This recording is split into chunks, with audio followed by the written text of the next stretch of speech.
Right, guys, welcome back and happy Australia Day for all my fellow Australians out there. Hope you had a good day.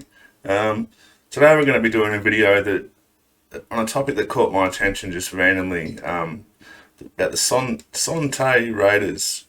Apologies if I pronounced that wrong, but from what I understand, it was Operation Ivory Coast to rescue some American prisoners of war. I don't know anything else about it. I haven't watched it yet, so. Yeah, let's get into it and see what it's about. Alright guys, forgot to say this is by Dark Docs, so I'll put Dark Docs link down below as well as my Discord where you can post videos that you'd like to see, chat about random military stuff or gaming stuff, and yeah, let's get stuck into this video. This video is sponsored by Keeps. The mission was daunting. Rescue approximately 60 American prisoners of war from the Son Tay prison near Hanoi, North Vietnam. A special task force of the USAF trained for several weeks for the raid. It was the first major military operation to be conducted under the direct control of the Joint Chiefs of Staff. Rank and service branch wouldn't matter. Only the best of the best with extensive combat experience would be selected. After thousands of hours of training, the mission was pulled off with near flawless execution. There was just one problem. When the rescuers arrived, no one was there. Already, I'll just say that Hanoi is very close to the north. Well, it's in North Vietnam, so that's yeah, pretty badass that they infiltrated that far. Interesting that there was nobody there, but let's have a look. Support Dark Docs and visit Keeps. Yeah, The risky rescue mission inside North Vietnam began on May 9th, 1970. it's very. A series of aerial photographs were taken of a enemy compound lines. near Son Tay, a town in the Hanoi province, and suspected of being a camp for war prisoners. The pictures proved that the center was withholding approximately 55 American prisoners. At least 6 of them were in urgent need of medical care. The prison camp was located near a station of 12,000 North Vietnamese troops. Jeez. Getting the Americans out of there safely would not be easy. 2 weeks after the footage was captured, I just have to say, already it seems like a big risk for well, I suppose it's not a small payoff, but 12,000 troops in the middle of North Vietnam. You can see why they had to pick the best of the best to do it. See what happens Deputy with it. Director for Plans and Policy at the United States Air Force's headquarters, James R. Allen, organized a Pentagon meeting with Army Brigadier General Donald Blackburn. After the gathering, Blackburn summoned General Earl G. Wheeler, the Department of Defense's chairman of the Joint Chiefs of Staff, and advised a rescue mission for all the prisoners in Son Tay. General Wheeler authorized a series of discussions to study the raid feasibility, which required a 15-member planning group. I guess it was close to the end of the war and morale probably was a bit low on the home front and the soldiers themselves. That could have been one of the main reasons why they decided to go and do such a risky mission. From what I understand, it was one of the first joint operations from the Joint Chiefs of Staff as well. Yeah, let's continue. Polar Circle, as the group was codenamed, began meeting on June 10th of that same year. Wait. Pull the circle. I have to have a laugh at that. Together, they came to the conclusion that Son Tay contained 61 prisoners. Some of the group members were men who would actually participate in the raid, including an officer who would act as a rescue helicopter pilot. Although General Blackburn wanted to lead the mission, he was turned down.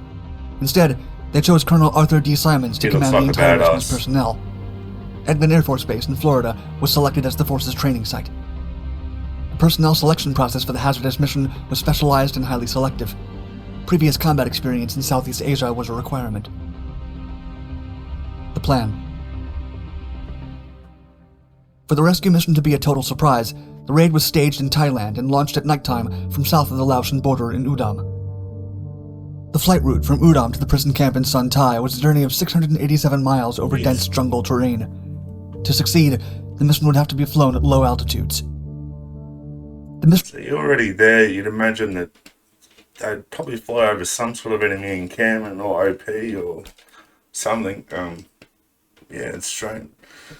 would be led by Brigadier General Leroy J. Manor, commander of USAF Special Operations Group at Eglin, and the actual assault portion of the task would be led by his deputy, Army Colonel Arthur Bull Simmons, known for his unorthodox but effective operations. The plan was tricky, but if they completed it successfully, dozens of prisoners would be liberated. First, an Army assault team would ride into Son Tay with Air Force HH-3E Jolly Green Giant and 5 HH-53 helicopters. 2 Air Force MC-130 combat I guess there are heavier helicopters than the Hueys, because the Hueys probably couldn't go that distance. One thing I'd like to know, if anybody knows, is how many American prisoners of war or prisoners of war on the Allied side were actually captured during Vietnam. Because, as I said, I'm not saying it's a bad decision to go and rescue them. It's just a very, very tough mission for 50 or 60 prisoners. It's definitely worthwhile, but yeah. Talons would navigate for the team, and 2 HC-130s would refuel the choppers. Yeah, there we go. A flight consisting of 5 A-1E Skyraiders would cover for them. 10 F-4s would fly on MiG combat air patrol to intercept any North Vietnamese fighters that might try to interfere. An F-105 Wild Weasel would bait the North Vietnamese surface-to-air missile site and lure their attention away from the assault fleet. That's what I was worried The HH-3 helicopter would then land inside the prison compound, with men who could wake up the prisoners and release them from their cells. The HH-53 helicopters would land outside of the area along with the entire assault force. Some of the assault forces would secure the Son Tay area and fight off any enemy that appeared. Other aircraft would blow a hole in the prison's wall and leave Jeez, that's the classic hit fire there. their designated choppers. Meanwhile, the A-1E attack aircraft would also provide cover and be available to assist against any enemy. After loading the prisoners, the entire force would depart back to Udam. To confuse and distract the enemy, Navy planes would drop flares over an area close to Son Tay. The mission's weapon arsenal consisted of assault rifles, grenades, mines, and demolition instruments. So from what I did do a little bit of research. I didn't watch the video, but from what I understand, they had CAR-15s and 2 M16s, as well as obviously the M60s and stuff like that. But yeah, so it was pretty advanced weaponry for the time.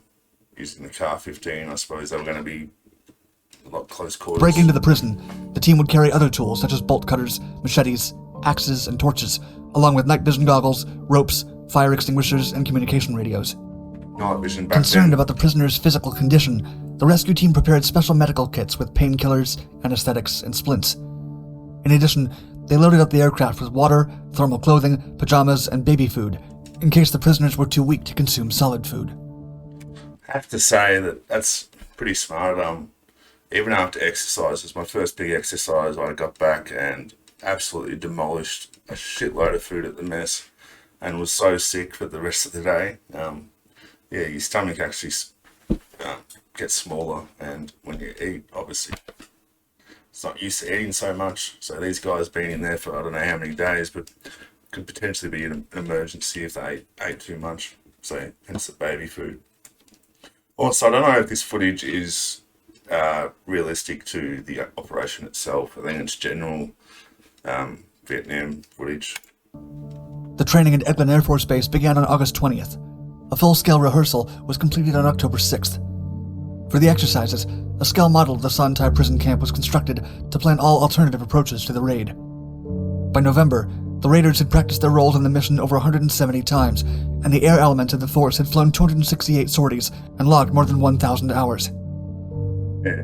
The mission was highly secretive. According to Grady Vines, a Special Forces non-commissioned officer, quote, "We had live fire exercises, raided a mock stockade, trained around the clock. No breaks, no let-up. Our wives or families were told we were testing new equipment."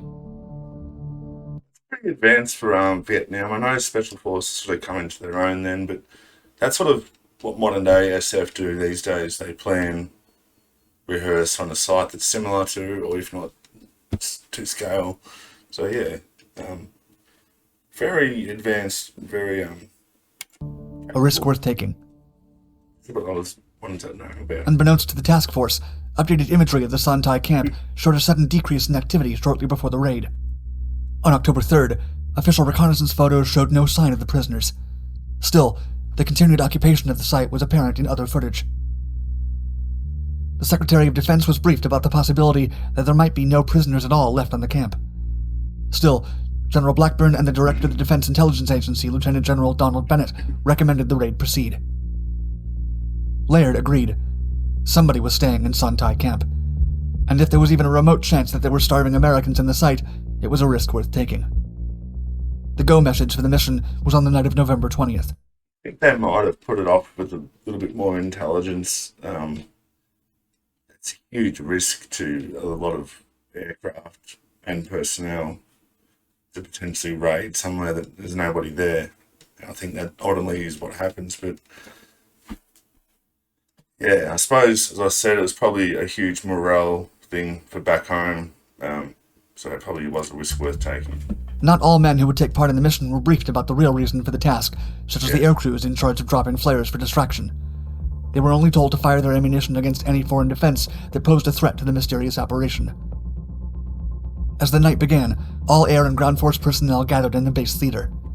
There, Colonel Simmons revealed that they were going to attempt rescuing American prisoners of war. At first, the men were stunned into silence, but they stood up and began cheering after their initial shock. They felt honored to rescue their fellow soldiers. Yeah. The task force boarded their C-130 Hercules and prepared to fly to Udam, where the choppers and other aircraft were already waiting. By the time they all crossed the Laotian border, at approximately 11:30 p.m., a force of no less than 116 aircraft had departed from 7 different bases in Thailand and 3 additional carriers in the Tonkin Gulf. The lead helicopter carrying... That's what I mean. Like, that's a large amount of aircraft to hide on the way. Then again, I suppose they'd probably be used to aircraft bombing raids and stuff in the north, especially since it's on the Laos border. That place is still bombed out, but yeah, it's a lot of aircraft for a clandestine mission. The initial attack force was an HH-3E Jolly Green Giant, ready to crash land inside the camp to get the rescue started. They're going to crash. When they arrived at the Son Tay camp, there was only a partial moon, and only the camp's outline was distinguished. But the task force had practiced for weeks, and they knew exactly what to do. Their spirits were high, and everyone was looking forward to bringing Americans home. They were positive the operation was going to be a success. When Banana, the HH-3 chopper, reached inside the area through a controlled crash landing, a 13-man assault group stormed into the prison buildings. 79, Meanwhile, 60. a helicopter crew guarded them against North Vietnamese reinforcement. Assault Team Leader Major Meadows announced through a bullhorn that they were at the site to rescue their fellow Americans. A few of the estimated 55 North Vietnamese soldiers in the compound attempted to put up a fight, but most retreated into the night. Meadows and his force scoured the prison compound. It was empty. As it turned out, the prisoners had been moved before the team's arrival, and so for reasons still unknown today, no prisoners were rescued that day. According to former U.S. Air Force Colonel Jay Strayer, who was one of the pilots in this rescue attempt, quote, "The feeling of disappointment to find out people had been moved was huge. We'd been practicing..." That would be a huge feeling of disappointment and probably disillusion with the int above you and the intelligence handed to you. I'd be pissed off that we missed rescuing our guys at the upper chain of command, but it looked like a bit of a stunt, morale stunt, to be honest. And they were going to do it whether it was likely there was prisoners there or not. It was unfortunate for a long time, and then to find no one there when we arrived was simply deflating. The men had completed their mission in 28 minutes, only 3 more than their original plan, and no Americans were killed. However, they rescued no one.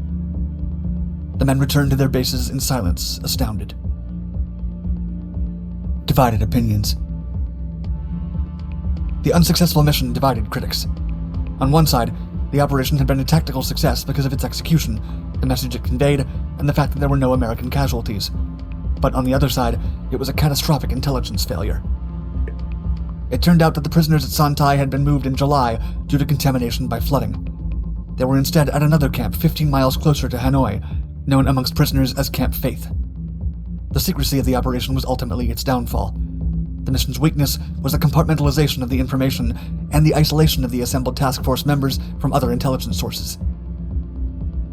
According to John Gargis, a planner and participant of the operation, quote, "We can see that the raid was allowed to take place because those who had the correct intelligence information were not aware that someone was contemplating a prisoner of war rescue. The raid's failure was devoured by the media, haters of the Vietnam War, and Nixon administration opponents. They criticized that the mission ran an outdated..." So everything I thought that the mission was going to be good for, the morale, morale for the war back home, sort of backfired a lot. You would be frustrated and pissed off. Don't have much to say. It's Bit of a big whoopsie. Dated intelligence, and that it would provoke American prisoners still being held captive to be mistreated. Yeah. However, as a result of the Son Tay raid, the North Vietnamese soon combined their prisoner of war camps to local prison complexes. A portion of the Hanoi Hilton, which housed South Vietnamese prisoners, became Camp Unity, a block of communal areas that housed 50 people each. After their repatriation, many prisoners of war mentioned that being in close contact with others lifted their morals, as did the knowledge of the Son Tay rescue attempt. Some Americans commented that after the raid, food, medical care, and mail delivery vastly improved. Alrighty, so what do we think about that? I think, well done to the operators of the mission. They've carried out the operation flawlessly by the sounds of it. It was a bit of it seems to be like they urgently needed some morale, some good news for the people back home, that disapproved of the war, and ultimately the secrecy of the mission failed itself. If they had a little bit more knowledge, perhaps some other units might have known or seen something. But yeah, all in all, very interesting video. I don't have much to say. I don't really know a great deal about American prisoners or even Australian prisoners of war in Vietnam. If anyone knows any more, has any videos on that subject, please let me know. I'd love to have a look. And even if you know yourself, jump in the Discord and let me know. Cheers all.